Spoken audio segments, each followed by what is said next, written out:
Limited सा time हमारे पास में है। विजन ऑफ आरसीएम बिजनेस, देखिए अगर हमने बड़ा काम करना है ना आरसीएम बिजनेस में, तो हमें एक बड़े विजन के साथ में, विजन मतलब दूरदृष्टि के साथ में हमें काम करना पड़ेगा।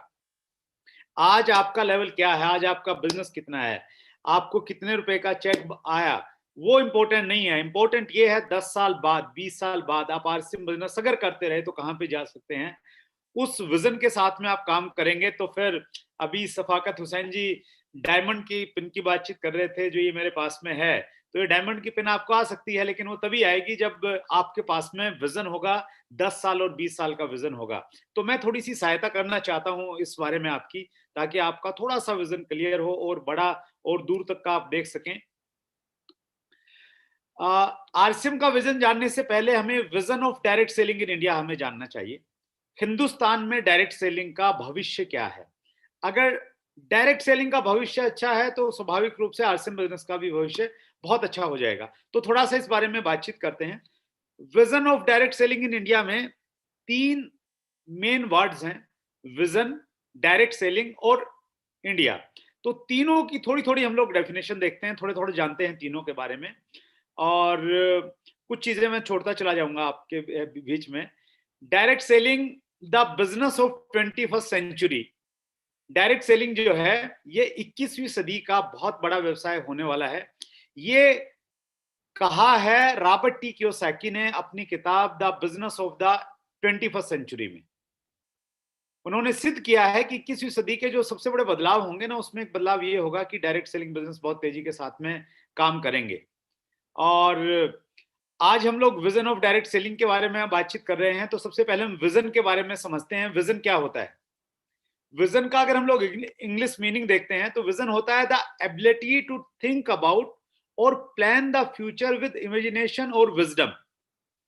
एक ऐसी योग्यता होती है विजन, जिसके द्वारा हम लोग भविष्य में क्या हो सकता है उसके बारे में सोच सकते हैं, अपनी बुद्धि के द्वारा और अपनी इमेजिनेशन पावर के द्वारा हम सोचने की उस योग्यता को हम लोग विजन कहते हैं। और विजन को और थोड़ा आसान भाषा में हम समझे, a vision is the mental picture of the future. भविष्य में क्या हो सकता है उसकी जो एक तस्वीर होती है, उसको हम लोग विजन कहते हैं सर। राइट। सो भविष्य में क्या होगा उसकी एक पिक्चर आपके पास में है, तो इसका मतलब आपका विजन क्लियर है। डायरेक्ट सेलिंग किसे कहते हैं सर? हम लोग डायरेक्ट सेलिंग हम सब लोग मानते हैं, अगर हम लोग जो गवर्नमेंट की गाइडलाइन है, गवर्नमेंट की गाइडलाइंस में जो परिभाषा दी गई है डायरेक्ट सेलिंग की, वो दी गई है direct selling means marketing of consumer products और services directly to the consumers through explanation और demonstration of the products by a direct seller. जो हमारा पुराना परंपरागत तरीका है उस तरीके को छोड़ के डायरेक्टली कंज्यूमर को प्रोडक्ट देना, उसके घर में, उसके ऑफिस में जाके बताना, इस सिस्टम को हम लोग डायरेक्ट सेलिंग सिस्टम कहते हैं। ये गवर्नमेंट की गाइडलाइंस के अनुसार ये डेफिनेशन है डायरेक्ट सेलिंग की। अब तीसरा जो इसमें वर्ड है ना, वो बहुत महत्वपूर्ण वर्ड है, और वो है इंडिया। इंडिया डायरेक्ट सेलिंग के लिए क्यों सुटेबल है? मैं इसको बोलता हूं, India is an ideal country for direct selling. Hindustan दुनिया में डायरेक्ट सेलिंग के लिए सबसे उपयुक्त देश है, आइडियल कंट्री है, एक आदर्श देश है। और ऐसा मैं किसी भावना के बस नहीं कह रहा हूं, ऐसा मैं लॉजिक्स के साथ में कह रहा हूं। और सबसे पहला लॉजिक मैं आपको देना चाहता हूं। 130 करोड़ पॉपुलेशन, 138 करोड़ की जनसंख्या हिंदुस्तान में है, और डायरेक्ट सेलिंग जो बिजनेस है ये लोगों का बिजनेस है। जहां ज्यादा लोग होंगे, जहां ज्यादा कंज्यूमर्स होंगे, वहां पे ये बिजनेस ज्यादा ग्रो करेगा। तो हम लोग दुनिया में बहुत बड़ी पॉपुलेशन है, पहला कारण है ये बड़ी पॉपुलेशन की वजह से हिंदुस्तान आइडियल कंट्री है डायरेक्ट सेलिंग के लिए। दूसरा कारण है यंगेस्ट नेशन, सबसे ज्यादा यंग पॉपुलेशन हिंदुस्तान में रह रही है। और कई बार बुद्धिजीवी भी इस चीज को भूल जाते हैं, भारत सरकार से भी एक गलती हुई, वो भूल गए कि हमारे देश में यंग पॉपुलेशन सबसे ज्यादा है। और जब से ये घोषणा हुई कि 18 साल से 45 साल की उम्र में वैक्सीनेशन लगवा सकते हैं, तो बिल्कुल सब जगह शॉर्टेज हो गई, सरकारों ने हाथ खड़ा कर ले कि हम नहीं लगा सकते, क्योंकि सबसे ज्यादा पॉपुलेशन, सबसे ज्यादा एक्टिव पॉपुलेशन यही तो है 18 से 40-45 के बीच की जो जनसंख्या है, जिसको हम लोग यंग पॉपुलेशन कहते हैं। दुनिया में सबसे यंगेस्ट नेशन है हम। और यंगेस्ट नेशन का और डायरेक्ट सेलिंग का क्या संबंध है सर? डायरेक्ट सेलिंग में वो लोग आते हैं जो ड्रीमर्स होते हैं, जो अच्छी जिंदगी जीना चाहते हैं, जिनको अच्छा मोबाइल चाहिए, बढ़िया लैपटॉप चाहिए, देश दुनिया में घूमने के मौके चाहिए, कोविड खुलने के बाद में लग्जरी गाड़ियां चाहिए, सारी चीजें चाहिए, वो यंग पॉपुलेशन में रहती है। डायरेक्ट सेलिंग में काम करने के लिए जोश चाहिए, एक्साइटमेंट रहता है चाहिए, वो यंग पॉपुलेशन में बहुत ज्यादा होता है। तो जो यंगेस्ट पॉपुलेशन है इंडिया की, वो इंडिया को आइडियल कंट्री बनाने में फिर हेल्प करती है। तीसरा मेरे पास पॉइंट है 50% इन एम्प्लॉयमेंट। हमारे देश में 54% लोग बेरोजगार हैं। ये लेटेस्ट डाटा मैं आपके साथ में शेयर कर रहा हूं। हमने एक स्लाइड बनाई है, इस स्लाइड में आप देखिएगा कुछ देशों की जनसंख्या और वहां पे कितने प्रतिशत लोगों के पास में रोजगार है, वो इस स्लाइड में दर्शाया गया है। अमेरिका में देखिए आप 331 मिलियन, उसको करोड़ में हम काउंट करेंगे तो 33.1 करोड़ जनसंख्या है और 71.4% लोगों के पास में रोजगार है। रसिया के आंकड़े आप देख लीजिए, ब्राजील के आंकड़े आप देख लीजिए, चाइना के देख लीजिए, और जब हम इंडिया पे आते हैं तो हमारी 1.38 बिलियन यानी 138 करोड़ की जनसंख्या है और हमारे देश में सिर्फ 46.3% लोगों के पास में रोजगार है। और रोजगार का मतलब ये नहीं है कि ये 46.3% लोग बहुत लग्जरी लाइफ जी रहे हैं, टाइम पास कर रहे हैं ये लोग भी बेचारे, इनको भी काम की जरूरत है, इनके भी सपने हैं, नौकरी से पूरे नहीं हो रहे हैं। लेकिन अगर जो पैरामीटर्स हैं गवर्नमेंट के, उसमें 46.3% लोगों के पास में एम्प्लॉयमेंट है, रोजगार है, अपना प्राइवेट सरकारी नौकरी या अपना कुछ काम धंधा करते हैं, और 54% जनसंख्या हमारे देश में बेरोजगारों की श्रेणी में है, न उनके पास में नौकरी है, न उनके पास में कोई काम धंधा है। ये जो 54% लोग है ना सर, ये 54% लोग नौकरी के इंतजार में है। हर बार सरकार बदलते हैं और सोचते हैं कि ये वाली सरकार नौकरियां देगी, लेकिन सरकार नौकरी दे नहीं सकती इतनी बड़ी पॉपुलेशन को। बिजनेस करने को लेके बहुत सारे हमारे माइंड में ब्रेकर्स लगे हुए हैं, माइंडसेट कुछ ऐसा लगता है कि यार बिजनेस तो हम लोग नहीं कर पाएंगे, और जो शिक्षा पद्धति है हमारी, जिसपे लॉर्ड मैकाले का आज भी प्रभाव है, वो शिक्षा पद्धति बिजनेस करने के लिए मोटिवेट नहीं करती है। ये 54% लोग काम करना चाहते हैं, ये 54% लोग पढ़े लिखे लोग हैं। इन 54% लोगों को अगर कोई व्यक्ति कन्विंस कर दे, ये बता दे कि आरसीएम बिजनेस नौकरी से बढ़िया विकल्प है, ये सिर्फ एक जनरेशन के लिए नहीं है। सरकार आजकल 55-58 साल में रिटायर कर देती है, पेंशन भी नहीं देती है, लेकिन आरसीएम बिजनेस आपको लाइफ टाइम, एक बार आपने नेटवर्क बना दिया ना, लाइफ टाइम आप उसको एंजॉय करेंगे और अगली अगली पीढ़ी को ये बिजनेस ट्रांसफर हो जाता है। तो ये 54% लोग हमारे साथ में आ सकते हैं, बशर्ते कि हम कॉन्फिडेंस के साथ में, एक बड़े विजन के साथ में जाएं और उनसे हम लोग बातचीत करें। ये तीसरा लॉजिक है जो इंडिया को आइडियल कंट्री बनाता है। चौथा, most socially bound. Most socially bound का मतलब ये हुआ कि हम सामाजिक रूप से एक दूसरे से अच्छे से घुले मिले हुए लोग हैं। इंडिया में ऐसा कल्चर है कि हम रिश्ते नाते बहुत दूर दूर के निभाते हैं। बाहर दूसरे देशों में जहां पति पत्नी का रिश्ता लंबे समय तक नहीं निभ पाता है, वहां हम 5-5 7-7 पीढ़ियों के रिश्ते निभाते हैं। शादी में अगर दादाजी की ससुराल के लोगों को नहीं बुलाया ना तो नाराज हो जाते हैं। कितनी लंबी रिश्तेदारियां हम निभाते हैं। और इस चीज का डायरेक्ट सेलिंग से क्या रिलेशन है सर? डायरेक्ट सेलिंग से इसका सीधा रिलेशन ये है कि जब हम लिस्ट बनाते हैं शुरुआत में, हमें बहुत सारे लोगों के नाम चाहिए होते हैं जिनको हम अपने नेटवर्क में शामिल करें, जिनको हम लोग अपना प्रोडक्ट दें। तो हमारी लिस्ट बहुत बड़ी बन जाती है, और सोशली बाउंडेशन होने से रिस्पेक्ट रिगार्ड भी होता है, उनके यहाँ हम जा सकते हैं, मान सम्मान भी होता है। तो वो कहीं ना कहीं वो चीज भी इंडिया को आइडियल कंट्री के रूप में स्थापित कर देती है। पांचवा लास्ट पॉइंट है, ये बहुत इंपॉर्टेंट पॉइंट है, ये अगर आपकी समझ में आ गया ना सर, मैं गारंटी करता हूं फिर आरसीएम बिजनेस आपकी टॉप प्रायोरिटी पे चला जाएगा। ये पॉइंट क्या कहता है? Only $2,477 billion out of $1,80,479 million, $1,80,479 million direct selling का टोटल कारोबार था 2019 में, टर्नओवर, ग्लोबल टर्नओवर। इस टर्नओवर में से इंडिया का कितना है? सिर्फ 2,477, यानी बहुत छोटा सा हिस्सा है। इतना छोटा हिस्सा है कि जो टॉप 10 डायरेक्ट सेलिंग मार्केटिंग की कंपनियां हैं, उन जो देश हैं टॉप 10, उनमें इंडिया कहीं नहीं आता है। तो ये 5 कारण ऐसे हैं जो हमें, और इसमें मैं थोड़ा और डिटेल में बातचीत करूंगा आपसे। ये पांचों चीजें ये कहती हैं कि हिंदुस्तान डायरेक्ट सेलिंग के लिए बहुत आइडियल कंट्री है। और अगर हमने डायरेक्ट सेलिंग का विजन देखना है, आरसीएम का विजन देखना है, तो पहले हमें पास्ट को देखना पड़ेगा, प्रेजेंट हमें दिखाई दे ही रहा है, और फिर हम फ्यूचर का आंकलन कर सकते हैं। अगर हम पास्ट की बातचीत करें तो डायरेक्ट सेलिंग की शुरुआत 1959 में अमेरिका से मानी जाती है, और 1979 में अमेरिका की ये बहुत उच्च एक संस्था है, federal trade commission, FTC. FTC ने एक डिसीजन दिया और ये कहा कि मल्टी लेवल मार्केटिंग जो है ये एक लीगल बिजनेस है अमेरिका में। और 1979 के बाद में डायरेक्ट सेलिंग का बिजनेस पूरी दुनिया में फैला, और 1990 के बाद में डायरेक्ट सेलिंग की शुरुआत हिंदुस्तान में हुई। कुछ विदेशी कंपनियां डायरेक्ट सेलिंग के कॉन्सेप्ट को हमारे देश में लेके आई। और कुछ मैं अपडेट देना चाहता हूं डायरेक्ट सेलिंग के ऊपर में आपको।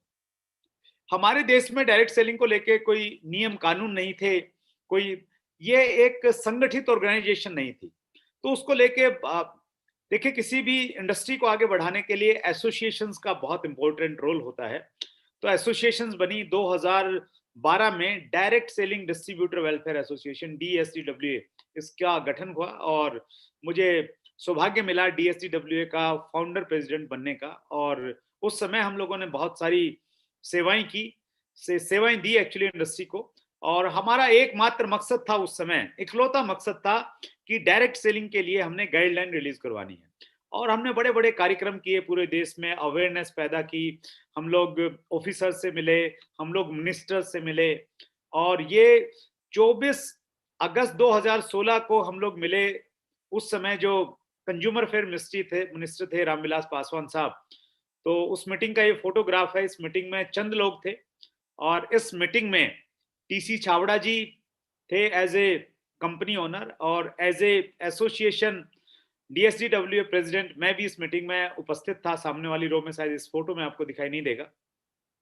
इसमें आप देख सकते हैं हेम कुमार पांडे साहब, जो उस समय सेक्रेटरी थे रामविलास पासवान जी की बगल में बैठे हैं, और उनके साथ में मैडम है, और उनके साथ में जाकिर हुसैन साहब बैठे हैं, जो कंज्यूमर अफेयर मिनिस्ट्री में डायरेक्टर थे उस समय। तो ये बहुत इंपॉर्टेंट मीटिंग थी। और इस मीटिंग के बाद में डायरेक्ट सेलिंग की गाइडलाइन आई 9 सितंबर 2016 को। गाइडलाइन आने के बाद में चीजें बहुत बेहतर हो गई, बहुत क्लियरिटी आ गई। ये नोटिफिकेशन है मोहम्मद जाकिर हुसैन साहब के, जिसपे दस्तखत हुए, और ये 9 सितंबर को ये गाइडलाइन रिलीज हुई। उसके बाद में काफी सारी चीजें बेटर हुई, एक पॉजिटिविटी आई डायरेक्ट सेलिंग इंडस्ट्री को लेके, और इसका बहुत बड़ा इंपैक्ट पड़ा इंडियन डायरेक्ट सेलिंग पे। मैं आपसे शेयर करूंगा वो कितना बड़ा इंपैक्ट पड़ा। गाइडलाइन 2016 में आई, बस ये आप बात ध्यान रखिएगा।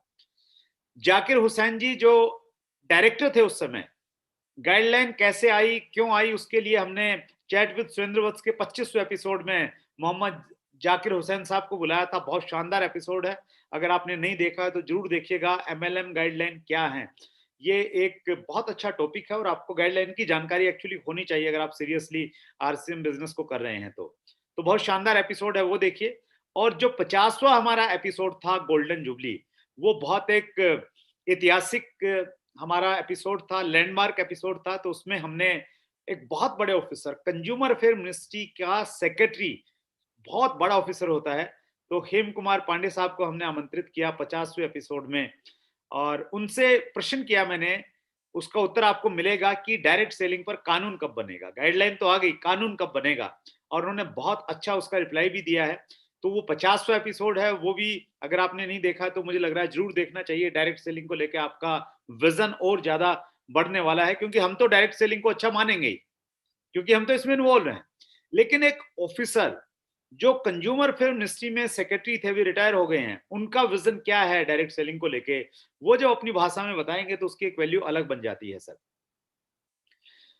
The consumer protection bill got passed in parliament on 30th July 2019। 2019 में पार्लियामेंट के दोनों सदनों में कंज्यूमर प्रोटेक्शन एक नया बिल पारित हो गया। जो पुराना बिल था कंज्यूमर्स को लेके, वो था कंज्यूमर प्रोटेक्शन एक्ट 1986, जो 1986 में बना था।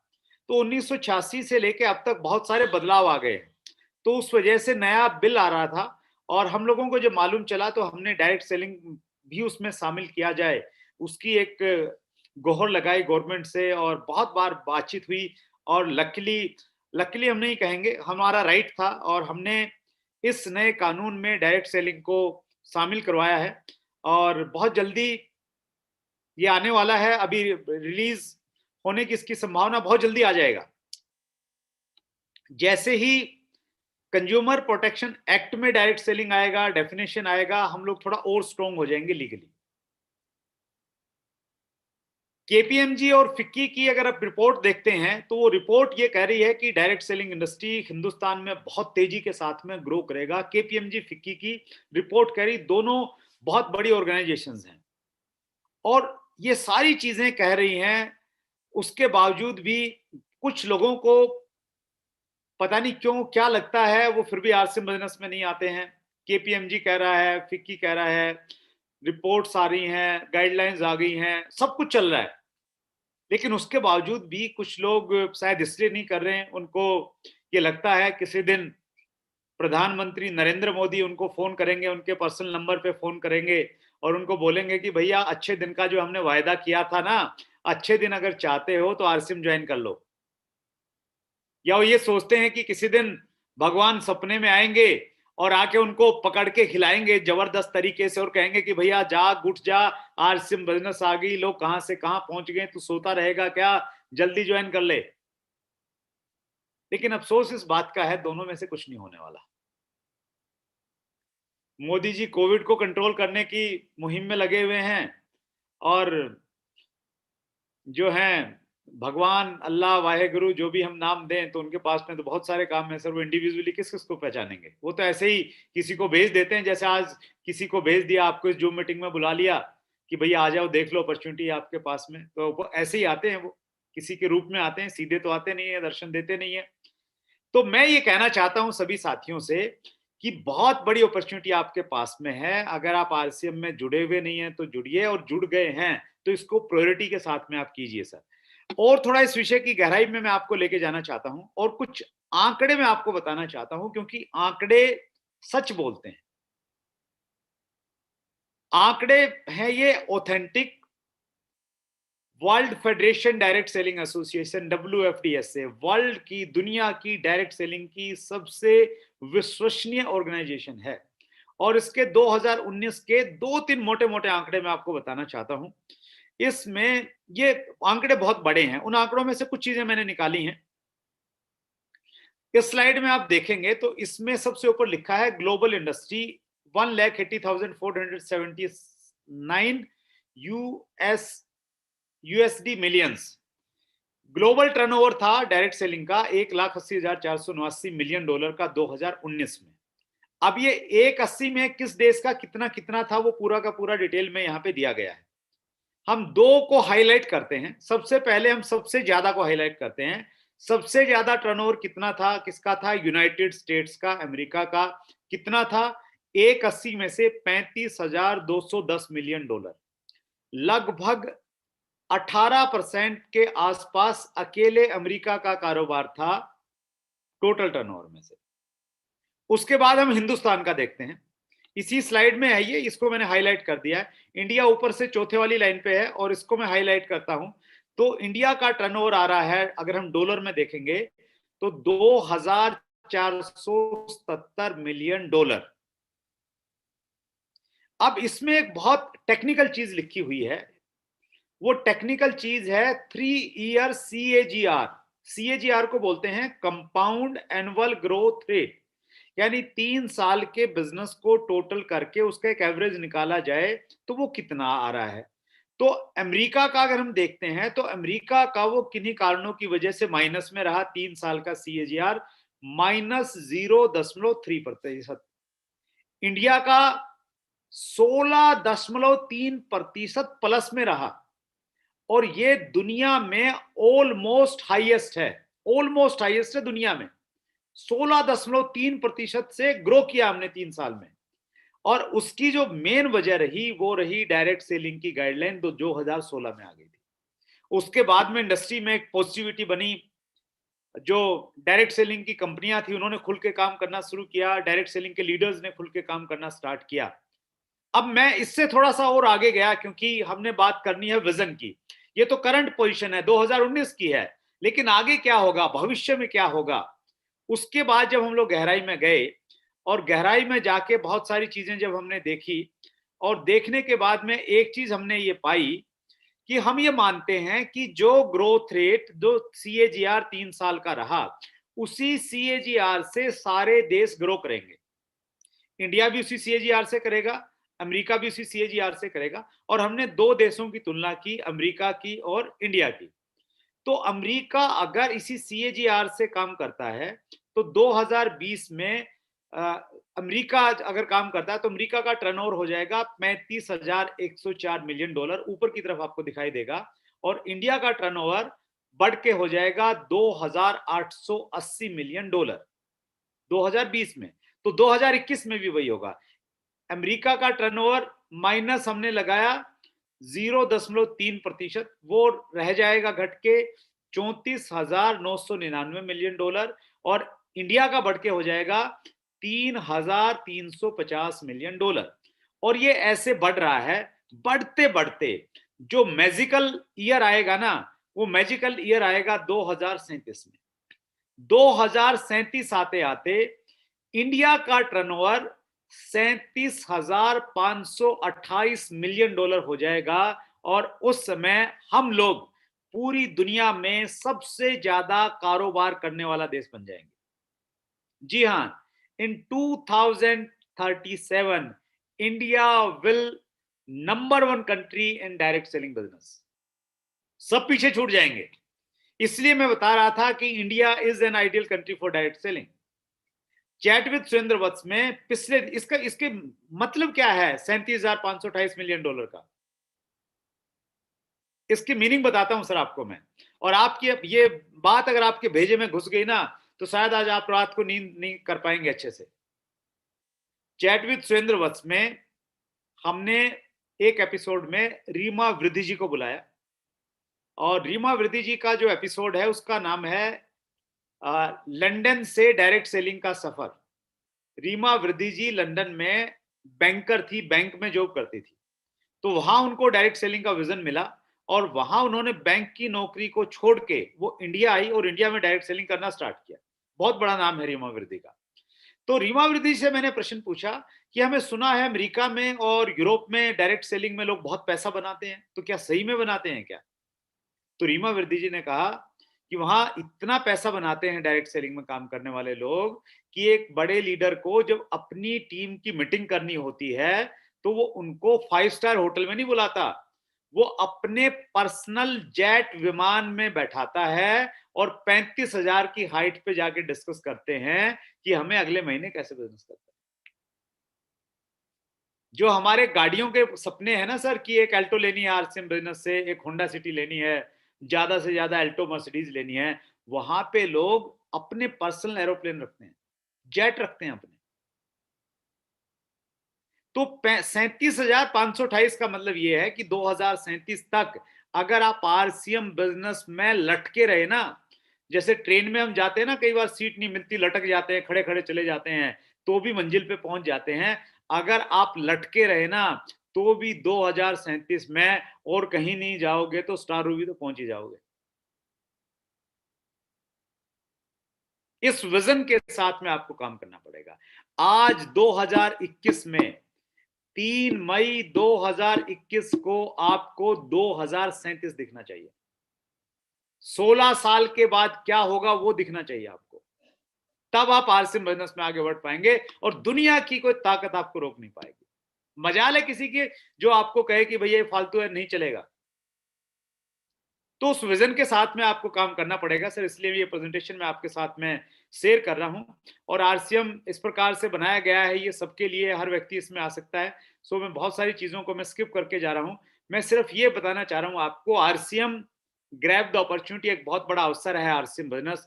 इसको अंग्रेजी में कहते हैं ग्रैब द अपॉर्चुनिटी, का मतलब इसको सख्ती से पकड़ लीजिए, मजबूती से पकड़ लीजिए, छूटने नहीं पाए, कोई आपसे छुटाने नहीं पाए।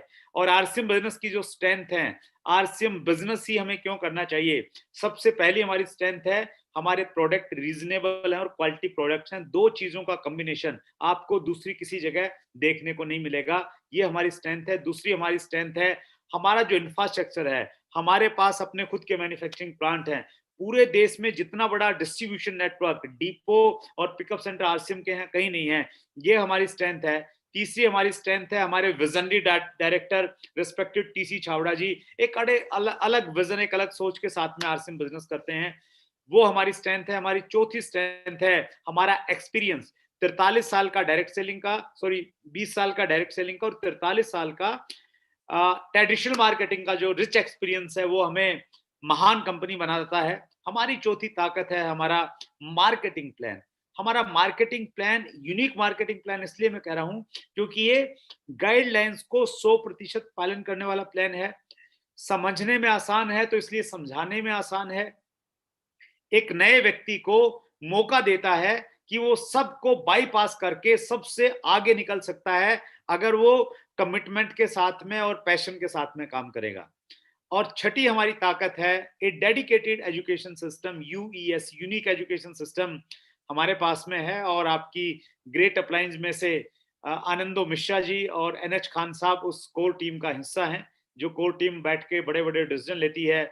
और हम लोग उम्मीद कर रहे हैं पंकज मिश्रा जी को हम बहुत जल्द उस कोर टीम में देखने वाले हैं, जहां पे बैठ के सारे डिसीजन लिए जाते हैं, जो एजुकेशन सिस्टम को चलाने वाली टीम है। मैं बहुत डिटेल में नहीं जाना चाह रहा, बस मैं आपसे ये कहना चाहता हूँ सिस्टम के साथ आप काम कीजिए। सिस्टम के साथ आप काम करेंगे तो डेफिनेटली आप आरसीएम बिजनेस में जो आपका एक बड़ा विजन पे आप काम करना चाहते हैं, उस बड़े विजन पे आप पहुंच सकते हैं। और अब मैं आपसे एक दूसरा टॉपिक मैं आपसे लेना चाहता हूं आपके साथ में, उसको मैं कवर करना चाहता हूं। राइट, देखिए अभी तक जो मैंने आपको बताने का प्रयास किया सर, क्या बताने का प्रयास किया मैंने, ये बताने का प्रयास किया है कि आने वाले समय में डायरेक्ट सेलिंग बहुत तेजी के साथ में हमारे देश में बढ़ने वाली है। और डायरेक्ट सेलिंग बढ़ेगी तो देखिए जो हमने सीएजीआर देखा ना 16.3% हिंदुस्तान का, उससे कहीं ज्यादा सीएजीआर आरसीएम बिजनेस का है। और आरसीएम बिजनेस का सीएजीआर उससे कहीं ज्यादा है, तो इसका मतलब ये है कि डायरेक्ट सेलिंग को आरसीएम बिजनेस लीड करेगा। उस तेजी के साथ में हम लोग ग्रो कर रहे हैं। तो उस ग्रोथ के लिए आपने अपने आप को, अपनी पर्सनैलिटी को थोड़ा ग्रोथ करना पड़ेगा। और उसके लिए मैं एक प्रेजेंटेशन आपके साथ में शेयर करना चाह रहा हूं, थोड़ा फास्ट गति से जाऊंगा। ये पंकज जी प्रेजेंटेशन है 2 घंटे 15 मिनट का, तो 2 घंटे 15 मिनट के प्रेजेंटेशन को मैं 20 मिनट में कवर करने की कोशिश करूंगा। ये A to Z of direct selling का टॉपिक आई है एक्चुअली, जो 2 दिन पहले ही CWSV एकेडमी एक ऐप है, उस ऐप को आप डाउनलोड करेंगे तो वहां पे ये थोड़ा एक पेड प्रोग्राम है, वहां से आपको मिल जाएगा। तो आई प्रोग्राम हमने लिया था और आई प्रोग्राम में हमने इस टॉपिक को हाईलाइट किया था, how to develop your personality. हम अपनी पर्सनैलिटी को किस प्रकार से डेवलप कर सकते हैं, क्योंकि आने वाले समय में आपकी टीम में बड़े बड़े डॉक्टर्स, बड़े बड़े इंजीनियर, बड़े बड़े पॉलिटिशियंस, बड़े बड़े सोशल सर्विस करने वाले लोग आपके साथ में कहीं ना कहीं ज्वाइन होंगे। तो उस समय आपकी पर्सनैलिटी ग्रो होनी चाहिए, उनके बराबर में नहीं, उनसे ऊपर खड़े होके आपका पोस्चर उनसे ऊपर हो। तो उसके लिए हमें अपनी पर्सनैलिटी को डेवलप करने की जरूरत है। तो ये टॉपिक आई हमने लिया था और इस आई टॉपिक में हमने बेसिकली जो 2 पार्ट हैं हमारे कोर स्टेप्स के, 8 कोर स्टेप का पॉइंट नंबर 4 और पॉइंट नंबर 5 दोनों को हमने इसमें कवर किया था, जो दोनों पॉइंट पर्सनैलिटी डेवलपमेंट में हेल्पफुल पॉइंट है। चौथा पॉइंट क्या है हमारा? चौथा पॉइंट है हमारा use audio video and read recommended books at least 30 minute daily. तो इसमें सबसे पहले ऑडियो वीडियो वाला पार्ट अगर हम लोग कवर करें तो ऑडियो वीडियो के लिए हमने अपनी कंपनी का एजुकेशन सिस्टम फॉलो करना चाहिए। हमारा यूनिक एजुकेशन सिस्टम है, यूट्यूब चैनल है, उस यूट्यूब चैनल को आप फॉलो कीजिए, वहां ऑडियो वीडियो जो भी हैं उनको आप फॉलो कीजिए। Use social media but do not get used by it. हमें सोशल मीडिया को यूज करना है, जबकि सोशल मीडिया हमारा यूज करता रहता है। हमें जो वीडियो देखनी होती है, हम एक वीडियो सर्च करते हैं और उसके बाद में जो रिकमेंडेड वीडियोज आ जाती हैं उनके चक्कर में पड़ जाते हैं और सोशल मीडिया कहीं से कहीं हमें लेकर चला जाता है। तो आपने सोशल मीडिया को यूज करना है तो उसके लिए क्या करें, select and follow 5 YouTube channels. अगर यूट्यूब से आप सीख रहे हैं तो 5, सिर्फ गिनती के 5 आप देख लीजिए कौन आपको अच्छे लगते हैं। 5 चैनल, उनमें से यूनिक एजुकेशन सिस्टम एक तो चैनल पक्का है, और चैट विद सुरेंद्र वत्स आप बिल्कुल देखेंगे क्योंकि पूरी इंडस्ट्री की आपको जानकारी मिल जाती है। तो और 3 चैनल और आपने सिलेक्ट कर सकते हैं, तो उन्हीं को आप फॉलो कीजिए नियम डिसिप्लिन के साथ में, और इधर उधर जाना ही नहीं कहीं पे। यूट्यूब इतना बड़ी दुनिया है, आप हर किसी को नहीं देख सकते, हर किसी को एक्सप्लोर नहीं कर सकते। ज्यादा टेस्ट के चक्कर में मत रहिए, ज्यादा कंटेंट के चक्कर में मत रहिए, नहीं सोशल मीडिया आपको हमेशा यूज करता रहेगा। Limit your social media uses. Limit बनाइए कि आधा घंटा देखना है, बस 1 घंटा देखना है, 1 घंटे से ज्यादा देखना ही नहीं। अलार्म लगा लीजिए फोन में, ताकि 1 घंटे के बाद में फिर देखना ही नहीं है। आपको डिसिप्लिन के साथ में काम करना पड़ेगा। Make notes. जब आप सोशल मीडिया देख रहे हैं ना, तो डायरी बनाएं, डायरी लेके बैठें। कोई वो एंटरटेनमेंट नहीं है, कोई मूवी नहीं है कि आपने टाइम पास करना है। अगर आप सीरियस हैं तो नोट्स बनाइए, उस टाइम का यूटिलाइज कीजिए आप प्रॉपर। अब हम बातचीत करते हैं रीडिंग के ऊपर में, क्योंकि कोर ये बताता है कि आधा घंटा किताब हमने डेली पढ़नी है। तो reading is an art and science. Reading जो है ना, एक कला भी है और एक विज्ञान भी है। तो हम बहुत ज्यादा इसमें नहीं जानते ये कला कैसे है, विज्ञान कैसे है, उन सारी चीजों को मैं स्किप कर रहा हूं और मैं आ रहा हूं सीधा साइकोलॉजी ऑफ रीडिंग पे। रीडिंग का, पढ़ने का एक मनोविज्ञान है, एक साइकोलॉजी है, और वो साइकोलॉजी अगर आपने समझ ली तो आप जो भी पढ़ेंगे उसका मैक्सिमम लाभ आपको प्राप्त होगा। तो साइकोलॉजी ऑफ रीडिंग कैसे काम करती है उसका एक एग्जांपल हम लोग देखते हैं। जैसे हम बीज को जमीन में लगाते हैं, और बीज लगाने से काम नहीं बनेगा। बीज को हमें जमीन में लगा दिया, उसको उगने के लिए जो मिट्टी में नमी चाहिए उतनी नमी हमें मिट्टी में रखनी पड़ेगी। फिर जब वो बाहर निकल के आता है, बीज छोटा सा अंकुरित होता है, तो उस समय हमें ध्यान रखना पड़ेगा कोई पशु पक्षी उसको नुकसान न पहुंचा दे। और जब वो और थोड़ा बाहर निकल के आता है तो फिर हमें समय पे उसमें पानी देना पड़ता है। तो जिस प्रकार से एक बीज को पौधा बनने के लिए बहुत सारी चीजों की रिक्वायरमेंट है, वो सारी चीजें मिलेंगी उसको, तभी वो पौधे के रूप में कन्वर्ट हो पाएगा। उसी प्रकार से किताब लेकर पढ़ने से, किताब को हम लोग ये मान लेते हैं कि किताब जो है ना एक बीज है, लेकिन उसके लिए आपको कई सारी चीजें उसके फेवर में करनी पड़ेंगी, तब आप उस किताब का मैक्सिमम आउटपुट ले पाएंगे। तो इसलिए साइकोलॉजी ऑफ रीडिंग में हमने कई सारे पॉइंट्स लिखे हैं, उन पॉइंट्स को आपको ध्यान रखेंगे तभी आप पढ़ाई से मैक्सिमम आउटपुट आपको मिल पाएगा। सबसे पहला पॉइंट है मॉर्निंग रीडिंग रूटीन। आप मॉर्निंग में पढ़ने की आदत डालिए, रूटीन बनाइए, आप मॉर्निंग में पढ़ेंगे। मॉर्निंग में क्यों पढ़ेंगे? मॉर्निंग में refresh mind body and soul. सुबह आपका शरीर रिलैक्स होता है, आपका माइंड रिलैक्स होता है, और आपकी सोल, आत्मा प्रसन्न होती है, आप खुश रहते हैं। इसलिए तीनों चीजें सही हैं, तो इसलिए आपको ज्यादा आउटपुट मिलेगा सुबह की पढ़ाई से। हाईएस्ट रिसिप्टिविटी, जो रिसिप्टिविटी होती है ना, ग्रहण करने की क्षमता, वो मॉर्निंग में सबसे ज्यादा हमारे पास में होती है। वैज्ञानिकों ने इस पे अध्ययन किया है, तो इसलिए हमें मॉर्निंग में पढ़ना चाहिए। तीसरा, पीसफुल एनवायरनमेंट। चारों तरफ शांति का माहौल रहता है, शांति का वातावरण नहीं है, चू चा चप नहीं है, हॉर्न नहीं है गाड़ियों के, वो शांति रहती है, तो इसलिए वो एटमॉस्फेयर आपको हेल्पफुल करता है। चौथी चीज है कंसंट्रेटेड माइंड। आपका जो दिमाग है ना वो एकाग्रचित है, और जब हमारा दिमाग किसी चीज पे एकाग्रचित हो जाता है तभी हमें ज्यादा आउटपुट मिलता है। हमने याद है महाभारत का वो दृष्टांत, जब अर्जुन से पूछा गया कि आपको क्या दिख रहा है, अर्जुन ने कहा मुझे सिर्फ चिड़िया की आंख दिख रही है। तो चिड़िया की आंख पे कंसंट्रेशन था, तो इसलिए अर्जुन धनुर्धर बने दुनिया में सर्वश्रेष्ठ। और मॉर्निंग में आपका कंसंट्रेशन किताब पे रहेगा तो आप मैक्सिमम आउटपुट ले सकते हैं। उसी प्रकार से एक और एग्जांपल आपने देखा है साइंस में, जब आप सूर्य की रोशनी के सामने ग्लास से, एक कांच से पेपर के ऊपर में फोकस्ड रहते हैं, एक कंसंट्रेटेड रहते हैं कुछ समय के लिए, तो उससे अग्नि पैदा हो जाती है। तो कंसंट्रेटेड माइंड आपका सुबह में मिलेगा। 30 minutes of morning is equal to 60 minutes in a day. सुबह 30 मिनट पढ़ना और बाकी दिन में 60 मिनट पढ़ना बराबर है, यानी 30 मिनट 60 मिनट से भी भारी है, क्योंकि आप ज्यादा आउटपुट आप निकाल पाएंगे, समय की बचत कर सकते हैं अगर आप मॉर्निंग में पढ़ेंगे तो। दूसरे पॉइंट पे आते हैं। दूसरी साइकोलॉजी ऑफ रीडिंग कहती है स्टेट ऑफ माइंड। जब भी आप पढ़ें, मॉर्निंग में पढ़े बहुत अच्छी बात है, अगर आप मॉर्निंग में नहीं पढ़ रहे हैं, इवनिंग में पढ़ रहे हैं, दोपहर में पढ़ रहे हैं, जब भी पढ़ें तो आपका state of mind, state of mind मतलब मनोभाव क्या है, वो आपने जानना बहुत जरूरी है। स्टेट ऑफ माइंड दो तरीके से हम देख सकते हैं, एक पॉजिटिव रहता है जनरली, जिसको हम एटीट्यूड भी कहते हैं, एक नेगेटिव रहता है। जब पॉजिटिव स्टेट ऑफ माइंड रहता है आपका, positive state of mind keeps mind active. जब आप सकारात्मक रहते हैं तो आपका माइंड उस समय एक्टिव रहता है, मस्तिष्क गतिशील रहता है। और जब मस्तिष्क गतिशील रहता है तो ये ज्यादा प्रोडक्टिव होता है, ज्यादा उत्पादक होता है। तो जब आप पॉजिटिव एटीट्यूड आपका है ना, उसी समय पढ़िएगा, क्योंकि negative attitude keeps mind inactive and lazy. Negative state of mind जो है आपके माइंड को इनएक्टिव कर देगा। आप पढ़ेंगे लेकिन आपके दिमाग में, आपके भेजे में कुछ नहीं जाएगा, टाइम पास हो जाएगा और लेजी बना के रखेगा आपको। तो ये बहुत इंपॉर्टेंट है, जब आप पढ़ रहे हैं तो आपका स्टेट ऑफ माइंड क्या है वो आपने चेक करना है और उसको पॉजिटिव बनाना है। तीसरा बहुत इंपॉर्टेंट पॉइंट है सर, बी डिवोटेड।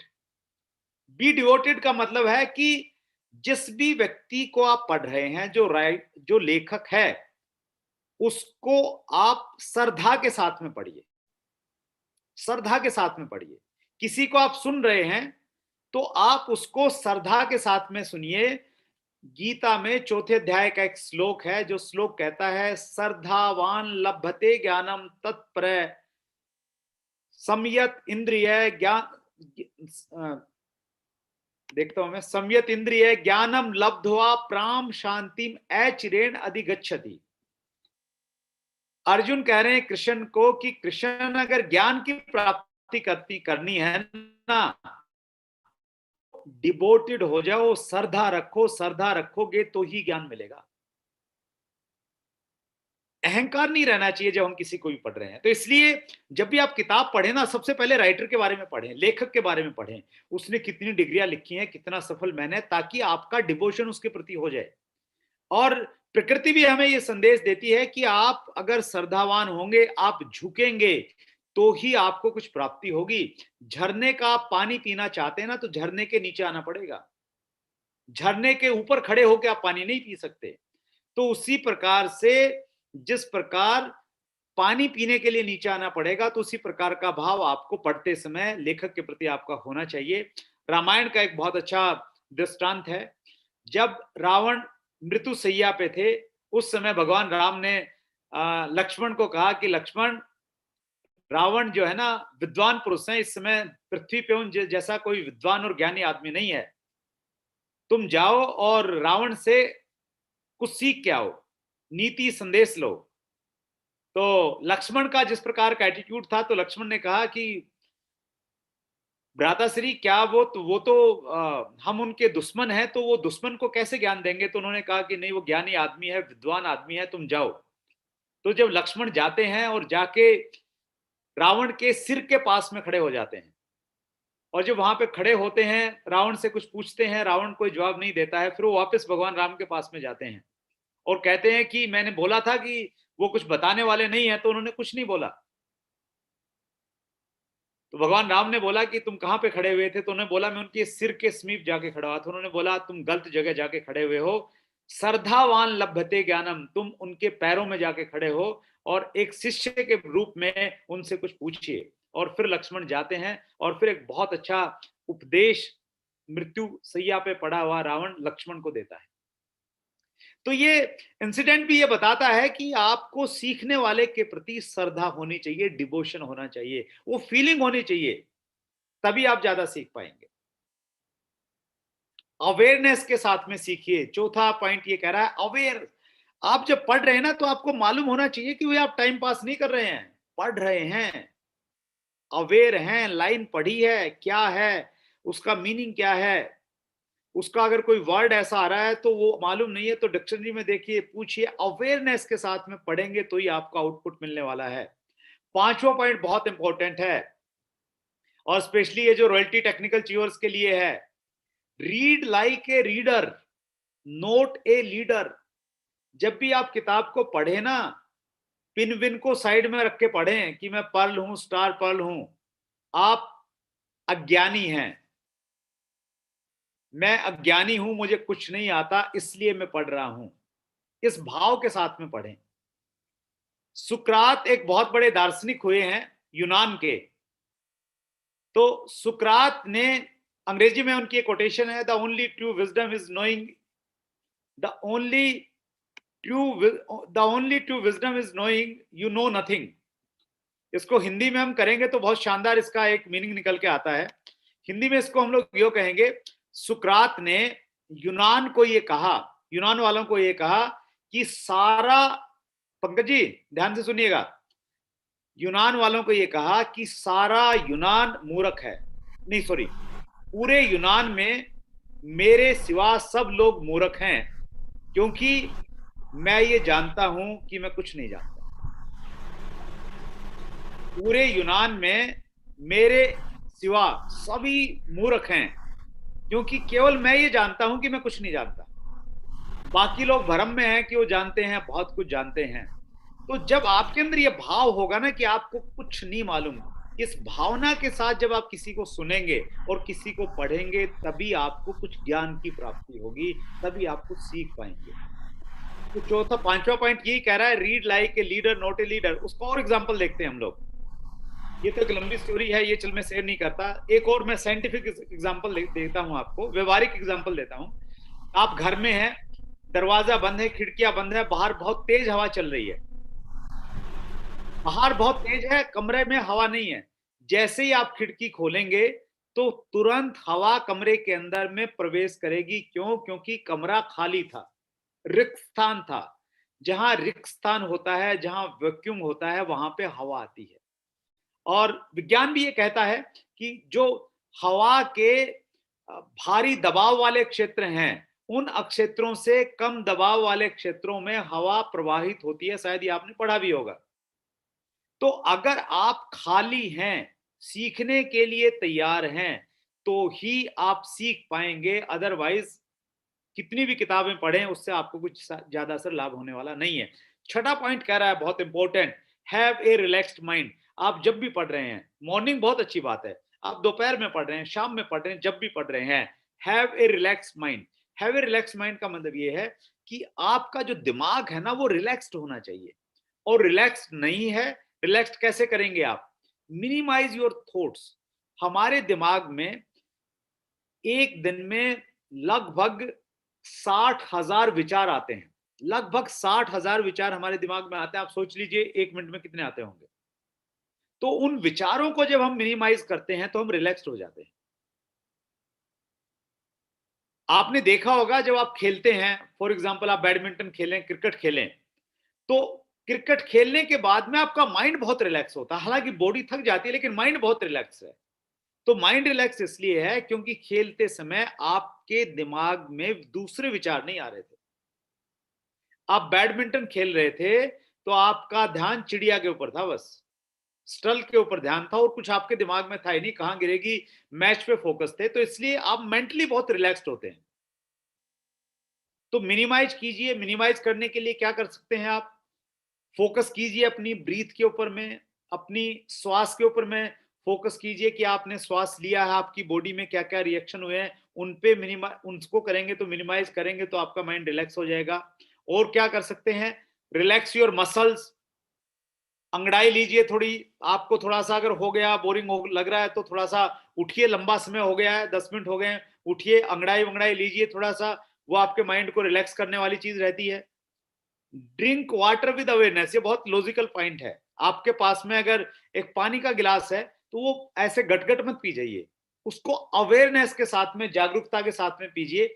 जैसे मेरे पास में ये पानी का गिलास है, तो जागरूकता का मतलब ये है कि जैसे ही मैंने इस पानी के गिलास को अपने हाथ में लिया, तो मैंने अवेयर हूं मैं कि मैं अपने राइट हैंड में मैंने इसको अपने अंगूठे और उंगलियों के साथ में इसको पकड़ा हुआ है, और धीरे धीरे जब मैं इसको अपने मुंह की तरफ लेके आ रहा हूं तो मैं अवेयर हूं कि मैं इसको लेके आ रहा हूं और कितनी दूरी मैंने तय करनी है। और फिर जब मैं इसको टच करता हूं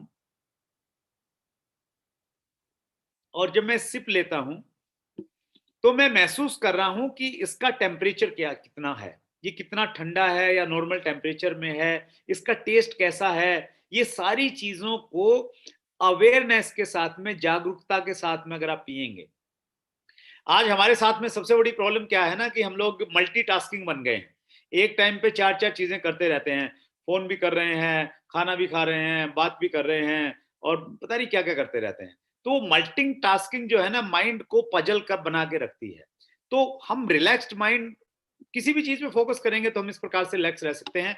ऑब्जर्व द नेचर, आपके चारों तरफ अगर आसपास में अगर प्राकृतिक चीजें हैं, पेड़ पौधे हैं, वो थोड़ी देर के लिए देखिए, उससे आपके माइंड को रिलैक्सेशन मिलेगा। तो ये कुछ टेक्निक्स हैं जिनको आप इस्तेमाल करके अपने माइंड को रिलैक्स कीजिए, उसके बाद में आप पढ़ना शुरू कर सकते हैं। सातवां बहुत इंपॉर्टेंट पॉइंट है, कंट्रोल योर माइंड। माइंड देखिए, दो दो यहाँ पे चीजें हैं, एक है ब्रेन और एक है माइंड। ब्रेन जो है वो टेंजिबल है, ये जो हमारा ब्रेन है, मस्तिष्क जिसे हम बोलते हैं, इसको हम छू सकते हैं। और माइंड जो है वो अनटेंजिबल है, वो अदृश्य है, उसको छू नहीं सकते हैं। लेकिन माइंड जो है ना, वो हमें आगे नहीं बढ़ने, बहुत सारे लोगों को जिंदगी में आगे नहीं बढ़ने देता। जो लोग अपने माइंड को कंट्रोल कर लेते हैं वो जिंदगी में बहुत आगे बढ़ लेते हैं। तो इसलिए एक बहुत अच्छी ये कोटेशन है, stand against your mind and make it a habit. बहुत इंपॉर्टेंट पॉइंट है सर ये आज की इस प्रेजेंटेशन का। ये पॉइंट कह रहा है, state against your mind and make it a habit. आप अपने दिमाग के विरुद्ध खड़े हो जाएं और इसको अपनी एक आदत बना लें।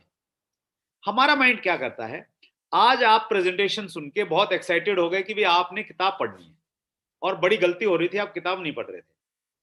अब सुबह आप उठेंगे, अलार्म लगा दिया 5 बजे का कि 5 बजे उठना है, तो जैसे आप उठने की कोशिश करेंगे, आपका माइंड कहेगा कि यार 15 मिनट सो जाता हूं, 15 मिनट बाद उठता हूं। या आपका माइंड कहेगा कि यार रात को सोते सोते 12 बज गए थे, तो 5 घंटे की नींद पूरी नहीं होगी, और अभी बताते हैं कोरोना के टाइम पे नींद पूरी होनी चाहिए, नहीं तो कोरोना आ जाएगा। तो आपका माइंड ऐसे अजूल फजूल आपको तर्क देगा, लॉजिक देगा, और आप अपने माइंड की सुनेंगे और आप उठ नहीं पाएंगे। आपने क्या करना है, स्टैंड अगेंस्ट योर माइंड। जब आपका माइंड बहाने बनाए, आपको मालूम चलेगा, माइंड देखिए बहाने बनाता है ना, बहुत छोटे छोटे बहाने बनाता है, आप उसकी सुनने लग जाते हैं तो फिर वो भारी भरकम बहाने आ जाते हैं आपके सामने। इसको छोटी आवाज भी कहते हैं। आपकी जो छोटी आवाज जब पैदा होती है ना, उस छोटी आवाज को वहीं पे दबा दीजिए और उसके अगेंस्ट खड़े हो जाइए। आपका माइंड कह रहा है कि कोरोना आ जाएगा, नींद पूरी होनी चाहिए, आप बोलिए कोरोना की ऐसी तैसी, सोना होगा, दिन में सो जाऊंगा 1 घंटे, मैंने रात को कमिटमेंट किया था कि मैंने सुबह 5 बजे उठना है और उठ के पढ़ना है, मैं उठूंगा, मैं दिमाग तेरी नहीं सुनता, मैं अपनी चलाऊंगा। ऐसे आप अपने माइंड को कंट्रोल कर सकते हैं। और जितने भी कामयाब लोग हैं ना, उन्होंने अपने माइंड को कंट्रोल किया है, उन्होंने अपने आलस्य को भगाया है। उनका कमिटमेंट पहले था, बहानेबाजी बाद में थी। और आप इसको अपनी आदत बना सकते हैं। देखिए, दो चीजें होंगी, या तो आपका माइंड आपको नचाएगा, आप अपने माइंड के इशारों पे नाचेंगे, और अगर आपने माइंड को कंट्रोल कर लिया तो फिर आपके इशारे पे आपका माइंड नाचेगा। ये कला अगर आपने सीख ली ना, तो ये एजुकेशन में, पढ़ाई में ये बहुत इंपॉर्टेंट है। क्योंकि जब आप सुनेंगे ना, आप बहुत बहाने बनाएंगे आपका माइंड। लोग 2 दिन सुनते हैं, फिर माइंड की सुनने लग जाते हैं, लेजी हो जाते हैं। तो मैं बहुत डिटेल में नहीं जा रहा हूं और आगे बढ़ता हूं। 8वां पॉइंट कह रहा, बहुत इंपॉर्टेंट है, find out your favourite subject. अगर आपका मन नहीं लगता पढ़ाई में, कुछ लोग कहते हैं सर किताब खोलते ही नींद आ जाती है मेरे को, तो पढ़ नहीं पाता सर, मैं किताब में कैसेट तो सुन लेता हूँ सर, मैं चैट विद सुरेंद्र पूरा देखता हूँ सर, सारे एपिसोड मैंने देखे हैं, लेकिन मैं पढ़ नहीं पाता। पढ़ने का कोई सब्स्टिट्यूट नहीं है सर, न यूट्यूब ले पाया है, न ऑडियो बुक ले पाई, कोई नहीं ले पाई है। क्योंकि पढ़ते समय जिस प्रकार आप स्कैन करते हैं ना चीजों को, वो स्कैनिंग और हो ही नहीं पाती है। एक वर्ड आप पढ़ते हैं, एक लाइन आप पढ़ते हैं, वो आपको सोचने पे मजबूर करती है। आप किताब साइड में रखते हैं, सोचने लग जाते हैं, तो वो किताब पढ़ते समय ही हो सकता है। तो अगर आपको पढ़ने की आदत नहीं है ना, वो आदत कैसे बनाएं आप? Find out your favourite subject. आपको जो पसंद है ना, वो पढ़िए आप। जरूरी नहीं है कि आपने लोक व्यवहार पढ़नी है। आपको नींद आती है ना, आप बच्चों से चाचा चौधरी ले लीजिए और चाचा चौधरी पढ़िए आप। आपको चुटकुलों की किताब पसंद है ना, चुटकुलों की किताब खरीद के लाइए, वो पढ़िए आप। नावल पसंद है ना, नावल बैठ के पढ़ना शुरू कीजिए। जो आपको, अगर आपकी बैठ के पढ़ने की आदत नहीं है, तो सबसे पहले अपने फेवरेट सब्जेक्ट के साथ में शुरू कीजिए। फेवरेट सब्जेक्ट के साथ में क्यों शुरू कीजिए? क्योंकि जब हम पढ़ेंगे तो इसका सीधा कनेक्शन हमारे ब्रेन के साथ में है, हमारे दिमाग में, हमारे मस्तिष्क के साथ में है। और मस्तिष्क बेटर काम तभी करेगा जब इसकी फेवरेट का सब्जेक्ट हम इसको देंगे। एग्जाम्पल देना चाहता हूं दो तीन। आंखें जिस प्रकार से हमारी बॉडी का एक पार्ट है, आंखें अपनी सबसे अच्छी परफॉर्मेंस कब देती हैं? जब उनके सामने कोई मनोहारी दृश्य होता है, तब आईज जो है ना मैक्सिमम अपना देती हैं। और डॉक्टर से आप चेक करवाएंगे, आपकी मैक्सिमम आंखें तब देखती हैं जब आप दूर से सनराइज का, सनसेट का व्यू देखते हैं, ग्रीनरी है, पहाड़ है, हरियाली है, तो आपकी आईज उस समय रिलैक्स होती हैं जब वो अपनी पसंद की चीज देखते हैं। हमारी जीभ जो है, हम ज्यादा रोटी कब खाते हैं आप? मैं सुदेश को घर पे बोलता हूं कि आज भिंडी की सब्जी है ना, आज एक की बजाय दो रोटी खाऊंगा। तो मेरी जीभ ज्यादा परफॉर्मेंस कब दे रही है? जब उसको अपनी पसंद की चीज मिल रही है। बच्चों को पनीर पसंद रहता है, तो बच्चे जब पनीर होता है तो रोटी अच्छे से खाते हैं। दाल वाल घिया विया बनी है, लौकी बनी है, तो बच्चे खाना नहीं खाते हैं। तो वहां पे भी क्या है कि जब आपके टेस्ट की चीज है जीभ के, तो वो ज्यादा अच्छा परफॉर्म कर रही है। नासिका से हम सुगंध लेते हैं, तो जब हम लोग किसी गार्डन में चले जाएं, सुगंधित पेड़ पे जाएं, तो हम क्या करते हैं? सूंघते हैं। ऐसा जर्नली नहीं करते हैं। तो उसी प्रकार से हमारे कान हैं, कानों से हम डांट भी सुनते हैं, गाली भी सुनते हैं, तो ज्यादा काम नहीं करते। लेकिन ज्यादा काम कब करते हैं? जब कोई तारीफ करे ना, तो कानों को बड़ा अच्छा लगता है। अच्छा संगीत हो, कानों को बहुत अच्छा लगता है। तो उसी प्रकार से जो हमारा माइंड है ना, माइंड भी एक ऑर्गन है हमारी बॉडी का, और ये तब अच्छा काम करेगा जब इसका फेवरेट सब्जेक्ट हम इसको देंगे। तो सबसे पहले फेवरेट सब्जेक्ट के साथ में आप शुरू कीजिए, लेकिन आदत डालिए। आधा घंटा आपने पढ़ना है, पहले आदत डालिए, उसके बाद में आप जो इंपॉर्टेंट सब्जेक्ट है वो लेके आ जाइए, कोई बात नहीं, लेकिन उससे पहले इंपॉर्टेंट ये है कि आपकी हैबिट होनी चाहिए। श्रीनिवास रामानुजन गणितज्ञ थे, मैथमेटिक्स के स्पेशलिस्ट थे, लेकिन वो हमेशा इतिहास में, हिस्ट्री में फेल हो जाते थे, क्योंकि उनका वो सब्जेक्ट वीक था और मैथमेटिक्स उनके लिए फेवरेट था। तो उसी प्रकार से हर आदमी का एक फेवरेट सब्जेक्ट होता है। तो रीडिंग के लिए भी आपका जो फेवरेट सब्जेक्ट है वो सब्जेक्ट चुनिए, उस पर काम कीजिए। एक ये बड़ी प्रसिद्ध कोटेशन है शेक्सपियर की, William Shakespeare, nothing is good और बैड। कुछ भी अच्छा और बुरा नहीं है, थिंकिंग मेक्स इट सो। हमारी जो सोच है वो उसको अच्छा और बुरा बना देती है। तो इसी कोटेशन से प्रभावित होके 21वीं सदी के एक फिलोसफर हैं सुरेंद्र वत्स, उन्होंने कोटेशन बनाई है, नो सब्जेक्ट इज इजी और hard, your interest makes it so. कोई भी विषय आसान और मुश्किल नहीं है, आपका इंटरेस्ट, आपकी रुचि उसे आसान और मुश्किल बनाती है।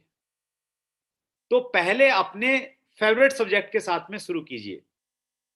ये फेवरेट सब्जेक्ट वैसे काम करता है जैसे काली मिट्टी में चना उगता है, दूसरी चीजें नहीं उग पाएंगी। रेतीली मिट्टी में मूंगफली उगती है। जो जो ढलानदार खेत होते हैं वहां पे चाय पैदा होती है, तो हर मिट्टी के लिए एक अलग फसल है, तो हर दिमाग भी उसी प्रकार से काम करता है। तो वहां से आप शुरू कर सकते हैं sir. Find out your favourite subject. 9वें पॉइंट पे चलते हैं हम लोग। Always remain hungry for learning. सीखने के लिए हमेशा भूखे रहिए। जैसे खाना नहीं खाते ना 8-10 घंटे, हम पगला जाते हैं, घर सिर पे उठा लेते हैं। तो वैसे है ना, तो उसके लिए आपके अंदर पागलपन होना चाहिए, हंगर होनी चाहिए।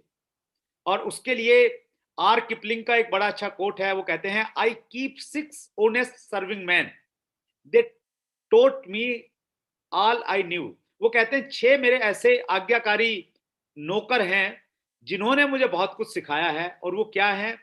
There names are what and why and when and how and where and who.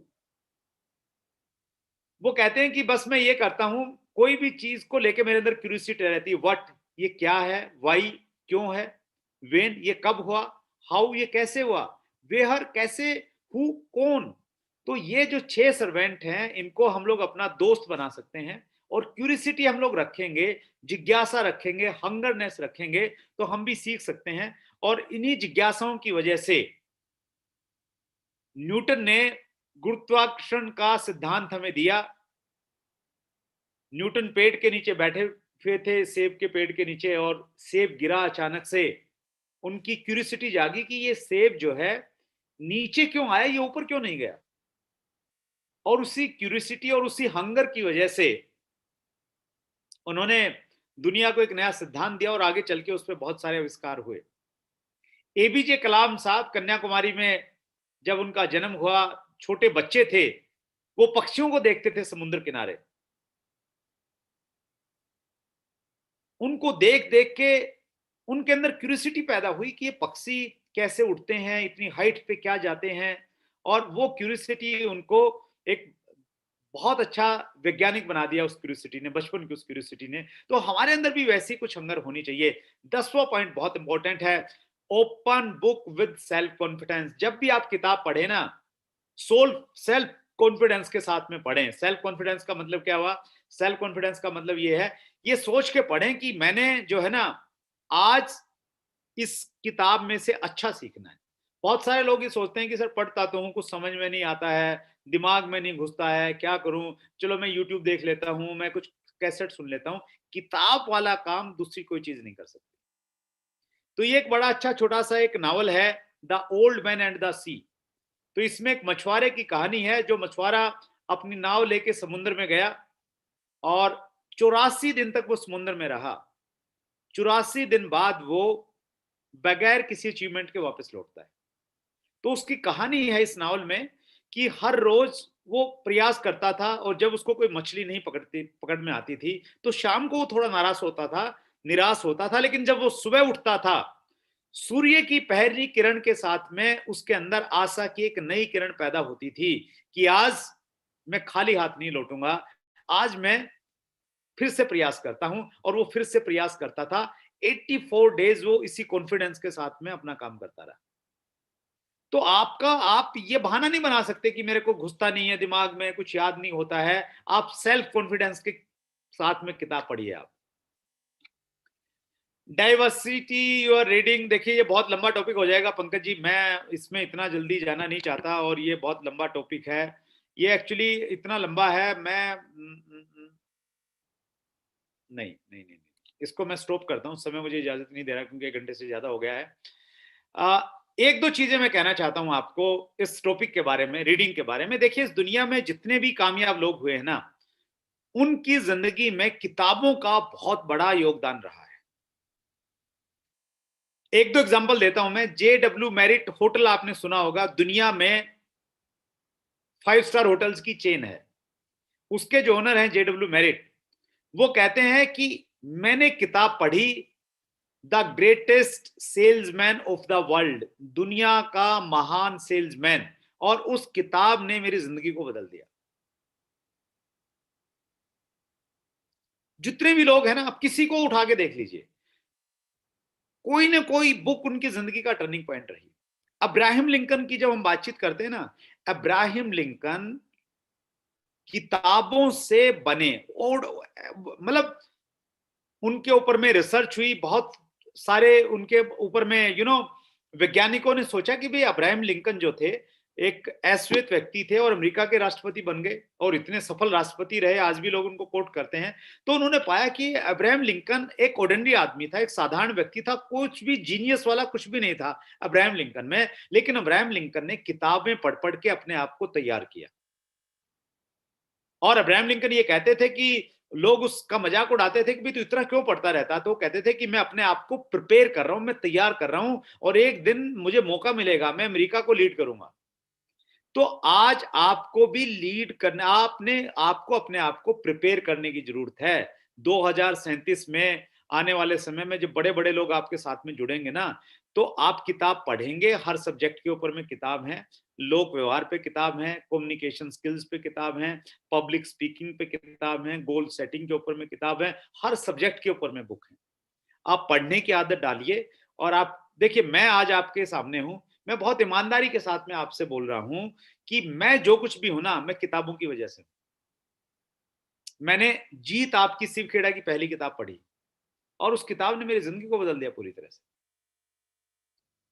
मैं जहां पे बैठा हुआ, मेरे सामने मेरी एक छोटी सी लाइब्रेरी है, उसमें सैकड़ों किताबें हैं। और मैं एक चीज और कहना चाहता हूं, आप सब लोगों को अगर किताब पढ़ने की आदत नहीं है ना, तो आपको जरूरी नहीं है 100 किताब पढ़ना, आप गिनती की 4-5 किताबें पढ़ लीजिए। पढ़ने का मतलब ये है कि वो कोई नावल नहीं है एक बार पढ़ के साइड में रख दिया। एक बार पढ़िए, फिर उसको रिपीट कीजिए, रिपीट करने के बाद में उसमें नोट्स बनाइए, और 6 महीने में, 1 साल में फिर उसको दोबारा पढ़िए। और जब तक उसमें बताई गई बातें, उसमें बताई गई तकनीक आप अपने काम में, अपने व्यवहार में शामिल नहीं कर देते, तब तक आप उसको छोड़िए मत। 4-5 किताबें आपकी पूरी जिंदगी बदल सकती। आपके अपलाइन आपको बता देंगे कौन कौन सी पढ़नी चाहिए। मेरे से अगर पूछना चाहते हैं, आरसीएम के संदर्भ में आप एक लोक व्यवहार पढ़ लीजिए, आप एक पढ़ लीजिए बनिए नेटवर्क मार्केटिंग मिलेनियर, दीपक बजाज जी की बहुत शानदार बुक है नेटवर्क मार्केटिंग के ऊपर में। तीसरी आप पढ़ लीजिए लक्ष्य, ब्रायन ट्रेसी जी की गोल सेटिंग के ऊपर में, मोटिवेशन के ऊपर में बहुत अच्छी किताब है। चौथी किताब आप पढ़ लीजिए लीडरशिप के लिए, अपने भीतर छुपे लीडर को कैसे जगाएं, जॉन सी मैक्सवेल। ये 4 किताबें पढ़ लीजिए। मैं कहता हूं 5वीं किताब पढ़ने की आपको जरूरत नहीं पड़ेगी। रेगुलर पढ़िए, नोट्स की तरह पढ़िए, इस प्रकार से पढ़िए कि अल्टीमेट है। बहुत सारी किताबें हैं, शायद Pankaj ji locks and keys in network marketing दिखा रहे हैं, ये बहुत शानदार किताब है अत्री साहब की, मैंने